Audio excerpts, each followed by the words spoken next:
perhatian pembaca untuk lebih mengikut rentaknya sekali. Jadi soalan kedua mengenai tema yang tema mengelakkan pengulangan. Pengulangan. Kalau genre saya lebih suka thriller ini dalam psikologi, dalam minda bawah sadar. Sebab dalam manusia ini sendiri ada satu kuasa yang paling kuat. Ini panggil minda bawah sadar. Yang mana minda separa sedar. Minda separa sedar ini sebenarnya adalah dikategorikan sebagai minda yang bodoh.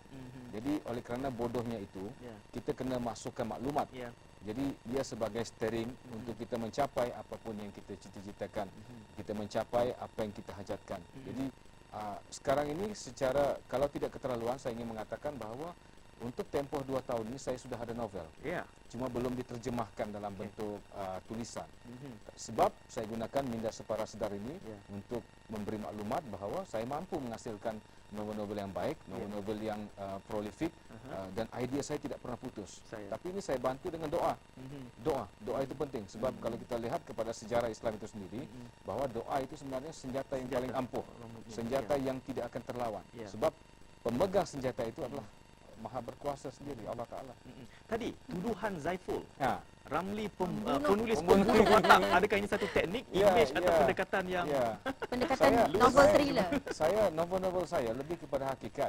Saya, Zam, lebih kepada hakikat bahawa mati itu pasti, hidup insya-Allah. Saya memberi sedikit keindahan, tapi memberi banyak kepahitan. Maksudnya kita bersiap-siap untuk menghadapi kepahitan itu sendiri. Contohnya saya membunuh sejak Amiruddin dalam Semangat Hutan. Saya membunuh dan saya pernah nak dibaling dengan buku Semangat Hutan itu sebab saya membunuh watak utama itu. Pada mulanya saya tersentak. Ekstremis ya. Tetapi saya karya saya bukan jenis yang Hindustan. Macam Alat 21 sendiri pun mengatakan, Ramli, you bukan genre percintaan. Walaupun sebenarnya novel-novel saya ada percintaan yang saya anggap sebagai gula, pemanis cerita. Jadi ada setengah buku saya bunuh hero-nya, saya bunuh watak utamanya. Saya bunuh tu. Saya bunuh. Pengakuan di media ni. Saya macam lebih kepada hakikat. Ini satu Malaysia dengan pengakuan ni. Ya, saya bunuh watak-watak di dalam dunia imajinasi saya. Jadi saya rasa pembaca tidak keliru sebab pembaca sekarang sudah boleh mengikut rentak saya. Tapi kalau pada permulaan dalam Semangat Hutan, oleh kerana pembaca agak terkejut dengan style yang baru ini, sampai ada pembaca yang nak baling buku itu pada saya. Hanya semata-mata saya mematikan. Pernah ada pengalaman ya? Ada pengalaman. Pembaca nak baling buku ni. Nak baling buku. Dia kata, kenapa engkau bunuh hero ni? Kenapa dia kata? Saya kata, saya diam aja lah. Saya diam sebab saya tahu apa yang saya buat. Itu tandanya buku itu berkesan. Ya, syukur sehingga menimbulkan emosi yang sebegitu rupa. Saya macam Hijab Sang Pencipta ini sendiri, saya punya tagline itu mudah. Maksudnya hidup itu, mati itu pasti, hidup insya-Allah. Dan saya berpegang kepada asas. Asasnya kepada Allah dan asasnya kepada Allah, kembalinya kepada Allah juga. Jadi di tengah-tengah asas itu adalah rencah kehidupan kita. Jadi bagaimanapun kita, darjat manapun kita, status manapun kita, kalau dalam plot itu kita membuat kebaikan, itu pilihan kita. Kalau kita sebaliknya pun itu pilihan kita. Tapi kita kena ingat, perjalanan itu lurus dari asas ke asas. Kita tak boleh menerawang. Kalau kita menerawang, nescaya yang asas ini semua akan kembali kepada asas. Itu saya punya. Tengok Zam. Saya punya. Ini wajah Ramli Awang Mursyid yang kedua. Dia bukan semata-mata jurnalis. Filosof pun mungkin boleh juga. Sebab bila saya pergi ziarah orang-orang meninggal, saya selalu mendengar ucapan inna lillahi wa inna ilaihi raji'un. Jadi kepada Allah kita datang, kepada Allah kita kembali. Jadi saya kata, ini satu idea sebenarnya. Maksudnya sehebat mana pun manusia atau semua makhlukmu sekalipun, akhirnya kita kembali juga sini. Kita kembali. Bagaimanapun keadaan kita sendiri, kita akan kembali. Jadi apabila kita lupa asas ini, maka kita adalah orang yang paling duka cita lah. Ramli, sekurang saya tak langsung ni pembinaan Ramli ni boleh mengenali karakter. Tapi selepas ini insya-Allah saya dah hero baru lagi. Tapi pengakhir cerita Hijab Sang Pencinta ini masing-masing persepsi dan masing-masing saya dituduh. Kenapa perlu ending macam ini? Kenapa perlu mematikan? Kenapa perlu? Saya kata tengok dulu. Dan saya persepsi mereka bukan salah.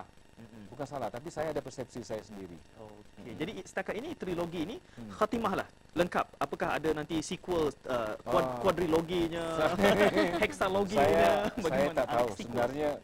Sebenarnya kalau ikut hati saya memang sambung lagi Sunan ini. Tapi pertama kekhawatiran yang ada adalah saya takut, saya khawatir cerita ini akan meleret. Dan kedua, macam Cik Nordin sendiri, Cik Muhammad, iaitu pengurus besar Alam Satu dan sekumpulan editornya, saya jadikan sebagai penasihat. Maksudnya, okey tak kalau saya buat macam ni? Sebab kalau kita melihat diri kita, kita akan sempurna. Tapi apabila orang melihat diri kita, ada cacat celahnya, ada kelemahannya. Jadi saya lebih suka merujuk kepada rakan-rakan ini. Dan sekarang ini ada saluran yang baru tu, Kelab Ramli Awang Mursyid tu. Mereka pun memberikan impian juga, cadangan kepada buku-buku. Iyalah, kalau ada komen-komen yang memuji, kita secara normalnya kita rasa senang. Dan kalau ada kritikan-kritikan itu, kalau yang tak berapa suka, saya sentiasa membuka diri saya.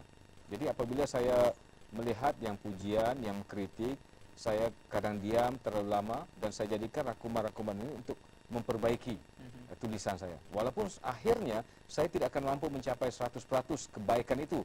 Sebab kalau kita merujuk kepada kata-kata Imam Syafi'i, sebagai manusia, untuk memenuhi impian semua manusia, kita tak mampu. Jadi oleh kerana karya-karya ini saya raih, saya minta dalam doa. Jadi apa yang saya terjemahkan bagi saya yang terbaik. Bagaimanapun, di kalangan manusia itu ada persepsi yang berbeza. Dan persepsi mereka bukan salah. Bukan salah, cuma kita berbeza persepsi. Itu saja. Tapi kalau saya dapat mencapai 85%, 90% untuk memuaskan hati pembaca, saya alhamdulillah. Tapi walau bagaimanapun saya berusaha untuk mencapai 100% itu, saya tidak akan mampu sebagai manusia. Sebut persepsi, inilah penerbit persepsi. Persepsi ke udara esok. Dan jadi mungkin ramai dari peminat-peminat Ramli mungkin kata boleh tak Abang Ramli curahkan ilmu sebagai penulis novel thriller. Mungkin kita tak ramai penulis novel. Boleh sebab saya selalu dipanggil untuk dalam bengkel selalunya dengan Alah 21 dan juga rakan-rakan lain macam dalam kelab Saya terima dan saya tumpahkan seluruh ilmu itu. Saya tidak tinggal walau sedikit pun. Cuma saya tahu bahawa pada akhirnya kalau saya memberi ilmu itu, mungkin pada persepsi Said agak lain dan Zamzarina pun agak lain. Dan apabila kita melahirkan karya-karya kita, walaupun teknik itu serupa, tetapi dari segi penceritaan itu agak berbeza. Bagaimanapun, sebab masing-masing itu dia ada identitinya sendiri. Dan itulah yang memberikan warna-warni kehidupan yang penuh dengan kemeriahannya. Jadi secara puratannya, kalau dalam penulisan novel, saya gunakan teknik broadcasting, broadcasting sebab saya sendiri pun dalam broadcasting, penyiaran. Maksudnya apabila dalam satu chapter itu saya tidak panjang, tidak meleret, dan saya gantungkan dengan hook, yaitu penarik untuk meneruskan pembacaan. Dan juga komunikasi, ilmu yang saya belajar di UKM dan juga psikologi. Juga di UKM. Jadi gabungan ketiga-tiga ini saya rangkumkan untuk. Dan itulah resepi kejayaan semua novel. Dan hari ini kita bercakap soal trilogi Hijab Sang Pencinta, Bagaikan Puteri, ini juga, dan juga Cinta Sang Ratu oleh Ramli Awang Mursyid. Saya tak tahulah berapa banyak fan club yang ada untuk Ramli ini, tapi anda boleh mencari RAMFC di internet dan menemui platform ataupun persada yang berbincang tentang hasil karya Ramli Awang Mursyid. Saya kira anda tak Ramli Awang Mursyid saja pun boleh dapat banyak laman-laman yang ada.